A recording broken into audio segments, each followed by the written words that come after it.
As far as go-home shows go for pay-per-views, wait, I'm sorry, they're called premium live events now.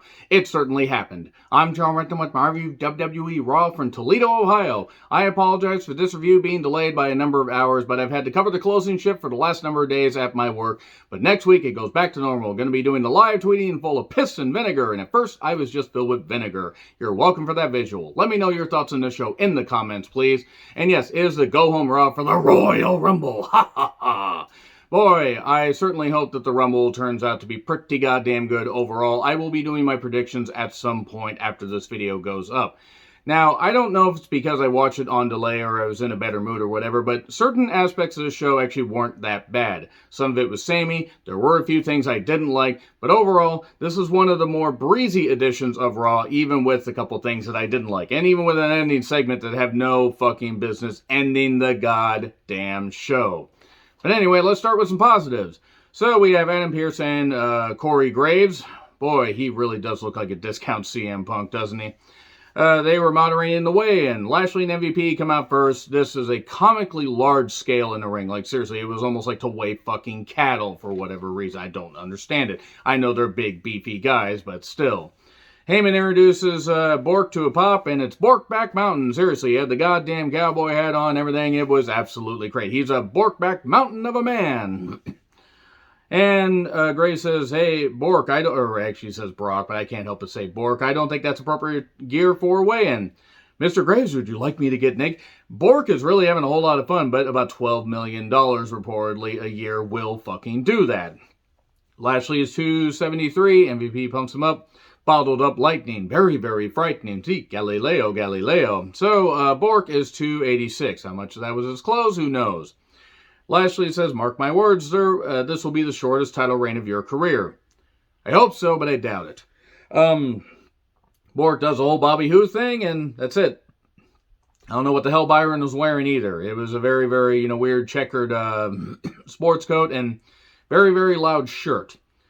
So, this weigh-in was fine. I mean, again, the comically oversized scale was ridiculous, but it was what it was. It was just a way to get us to the Rumble. And recaps of Bianca winning the Rumble and beating Sasha. Bianca gets our entrance, and then we go to break. We get a card rundown. And, boy, some of these segments is what I wrote down. This was going to be a slog. Some of it was, but not all of it. Why is Zelina given any mic time if they're going to insist on her doing the stupid Queen accent? It's fucking stupid. Zelina actually is a hell of a talker. But honestly, the Queen's Crown thing was a fucking mistake if this is what they were going to do. Bianca took on Zelina in a match that wasn't that bad. Bianca used her powers. Zelina was kind of like a gnat, just like getting on her and choking her out with a sleeper hold. I don't think that's what gnats do, but I don't know that much about bugs. And we get 3 kip-ups by Bianca during this match, and then the KOD 1, 2, 3. Not bad, it served its purpose. And then Steve Patrick, because Kevin Owens insisted that he change his name, is talking to Kevin Owens. And he mentions he gave Damian Priest his first singles pinfall loss on Raw. That's a good, good statistic. They should actually do more shit like that. Build up some stuff. Actually remember this. Maybe try to present it more like a goddamn sport. Some of the entertainment shit they do isn't very good. He's like, your opinion is moot. It's moot! And I don't know why that was so funny for Owens just to shout that. And then Damian Priest took on Kevin Owens in a U.S. title match. Owens, the whole thing about Owens having Priest's first pinfall loss, got mentioned. And again, good stat right there. So, I did hear some boos for Priest. I heard some cheers, but I heard some boos when he got introduced. I don't know if that's just because it's Holy Toledo, or because maybe, and I'm not saying people should be getting tired of Damian Priest, because I like Damian Priest. But Owens, does have more of a name, obviously, from the years that he's been working in wrestling. So maybe it was just, a bit of a bizarro world, not quite like Canada. It starts hot. Priest uses his size. Crowd pops for Owens whenever he does some stuff. He did get hit with double knees on the senton attempt outside. There was some good stuff here, though. Tornado DDT. We get a frog splash for 2, and then Priest gets a sidekick. He just starts, slamming him in the corner, beating him up and everything. And the referee keeps trying to get him to go away, keep getting him to go away. Well, oh, no. Because, Owens kept playing dirty, and Priest finally unleashed the Damien. It's me. It's for you, Damien. It's all for you. We get a DQ, and Owens wins. which obviously means probably next week or maybe the week after, Owens is going to win the U.S. title. But it is what it is. Corey did say Priest, it was a cowardly way for Priest to retain the championship. It's funny, Corey, with his rich history of winning championships, would call somebody else cowardly. Also a guy that decided to abandon his wife and children and go with a, goddamn blow-up doll from Final Destination 3. More on that later. So, recaps of Rhea and Nikki. Rhea says she will be in the Rumble. There were so many scripted goddamn Rumble things here, and bless the women for trying, bless the guys for trying. Later in the show, this was not very good. Dana Brooke, God, Dana tried. Dana really tries. Oh my God, does she try? Liv, she's trying. Why was she moving her head so goddamn much? I like Liv. I think, Jesus Christ. Rhea. God damn it, Rhea is just great. She really is like statuesque. And Death by Snoo would be appropriate. So, Rhea Ripley, Dana Brooke, and Liv took on Nikki Ash, Carmella, and Tamina. But first, we cut back to Sonya quickly telling Priest, control yourself or you're going to get fined, suspended, and lose your title. It's funny that Sonya is trying to have that authority despite all the shit that she just did with Naomi. There's a standing ovation for Carmella, Corey says, by the one person there that actually cares about Carmella. So, we get pre-tapes of Carmella, Tamina, and Nikki. My God, this was brutal. Tamina, of course, channeling her dad during this match, going after multiple women. There were no stairs around. Corey's commentary is atrocious, by the way. Byron does call Carmella a walking horror film with the mask on. However you feel about Carmella is your business, but that mask is stupid. And Rhea ends up getting the standing clover queef. I think that's what it's called. She gets that and gets the victory. You'd think Carmella would used to be used to being upside down on camera. But anyway, Nikki Ash decides to fist Rhea from behind and get the victory. Oh, I see. She wouldn't take Rhea's fist, but she would gladly fist her from behind. Okay, so far, the match wasn't all that great, but so far they're not doing that bad. And then, the Alpha Academy Academic Challenge Round 1 Spelling Bee. They're trying to make Gable, like Angle, intensity, integrity, intelligence, trying to be all lofty and everything with the high grade point average and all that. Why do they hate Gable? Why is Steve Patrick here is what I wrote down. Why do they hate the fans? Why is Randy there? Randy was trying to be fired up, but good God, he looked like he wanted to be anywhere else. This is abysmal television. This company cannot be sold soon enough is what I wrote down. Gable fucked up a word, blames Steve Patrick's accent. Orton wins and challenges him to a match, and they have a match. Well wrestled, but I'm sick of this feud. Absolutely sick of this goddamn feud. That being said, good stuff. It was a very good TV match. Gable's very good. He's never going to get a singles push. Ever. It's not going to fucking happen. Vince will try to say, oh, I gave it to him because he was Shorty G, pal. Yeah, it's a stupid name and nobody bought into it because it was fucking stupid. But, kept going. We got an ankle lock. We got a lot of leg focus by Gable.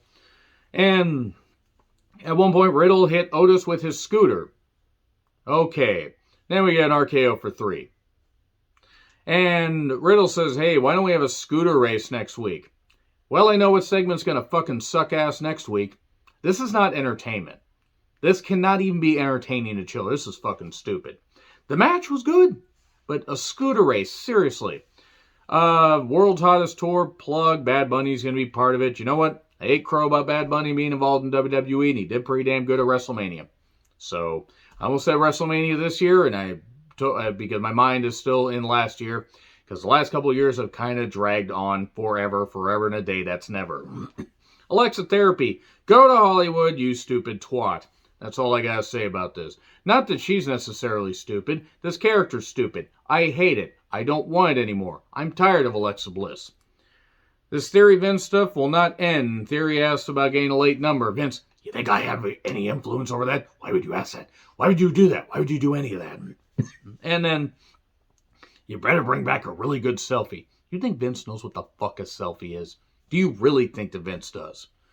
So, Vera's coming hard and eventually. Styles took on Austin Theory in a well-wrestled match, but it's hard for me to care about Austin Theory when outside of his wrestling ability, he has no personality. I don't even think he can spell personality. Styles does take a bump to the apron, then the floor. We go to break. Styles roars back. Theory did hit a nice standing blockbuster for, a 2 count. Good stuff. There was some good stuff there. I will say that much. They did some pretty damn good wrestling. Styles gets the calf crusher. Theory tries to cheat by getting his feet on the ropes, but he gets caught. Phenomenal forearm. 1, 2, 3. Okay, there we go. That's about it right there. And then Becky and Pepper Niven.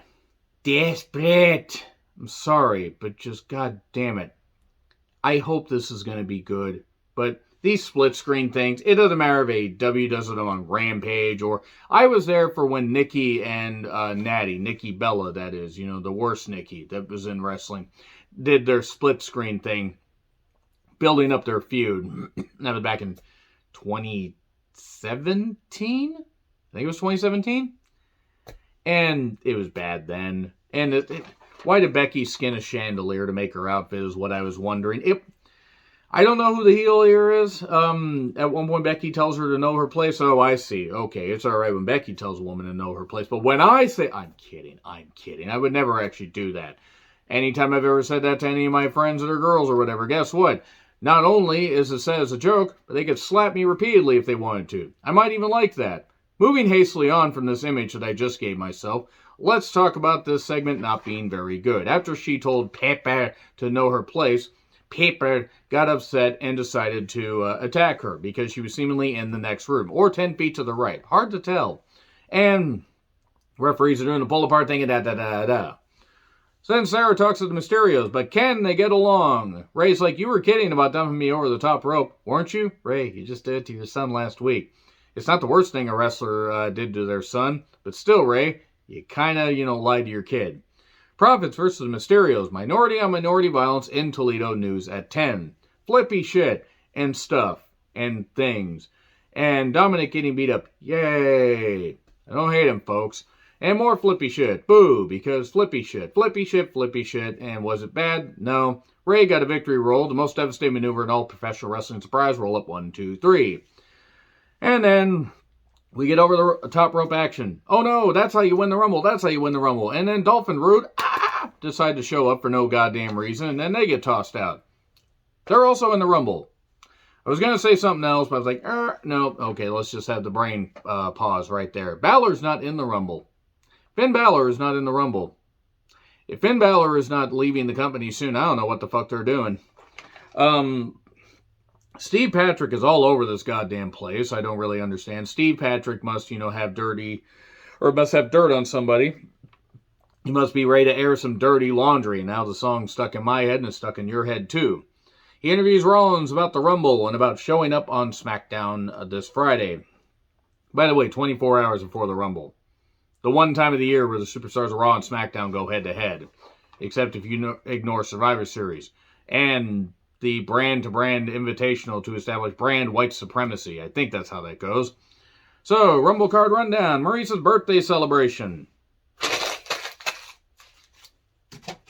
So they do a whole bunch of bullshit and a whole bunch of comedy, and I can't understand a goddamn thing that Maurice says, and I know that this means a lot to Maurice and Miz, and it means a lot to Edge and Beth. You know what also means a lot to me? My sanity. This was stupid. This was one of the worst segments that WWE has done. And Miz and Maurice are trying to make this work. Beth and Phoenix. Beth and Edge are trying to make this work. And I'm sure that there is a point to this. The point better come in the form of this fucking feud ending by the Rumble. But I doubt it will. Maybe they'll end up going to the Saudi show. I hope not. Because we really don't need that. We really don't fucking need that. Watch them do Edge versus Miz inside. Or have them be part of the Elimination Chamber. The Elimination Chamber in Saudi Arabia. I don't even need to make a joke right there. But yeah, they keep doing the comedy stuff, and then there's security guys, and Edge and Beth arrive and slam the security, and one of the security guys gets put through a goddamn table cake, because we can't have anything taken seriously. You had some good stuff on this show, and you end with that. Get ready for the Royal Rumble, folks. You have a fever? Do you have a Royal Rumble fever? Does it cause a mysterious rash in a place that you don't know about? I know that's my problem. I probably should go to the goddamn clinic for that. Yeah, terrible end to a Raw that wasn't all that bad. Anyway, agree, disagree, what I said, like, share, subscribe, Twitter handle in the description. I'm John Retlin. I'll see you soon.